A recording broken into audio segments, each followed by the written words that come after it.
Ang bidyong ito ay mula kay TikTok user Travel with F na gumagawa ng mga content tungkol sa paglalakbay gamit ang kanyang camper van. Pero nitong nakaraan ay nagbahagi nga siya ng isang kakaibang video. Hirap kasi pag ganito boy, kasi parang syempre kahit saan-saan ka lang mag-stop over para doon matulog, doon magpaipos ng gabi. Nakuha isang gabi habang ipinapakita niya ang kanyang bagong kabit na security camera. Narito ang video at pagmasdan mo ito ng mabuti. Penunggu yang ada di sini, hai, mendekatlah, tunjukkan dirimu. Buat semua Kalau yang ada di Pilipinas. sini, buat semua penunggu yang ada di sini, mendekatlah, tunjukkan dirimu. Buat semua penunggu yang ada di sini, mendekatlah, tunjukkan dirimu. Buat semua penunggu yang ada di sini, tiba-tiba nggak bisa gerak. San. Buat semua penunggu yang ada di sini, gerak sendiri. Dahan-dahan.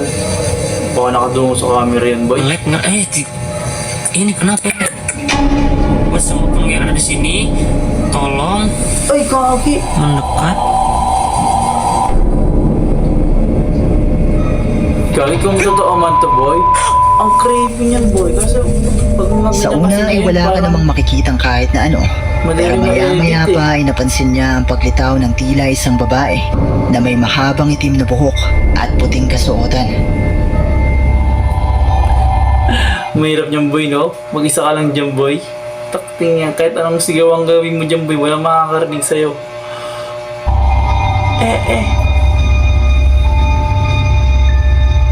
Parang lumalapit po sa kanya.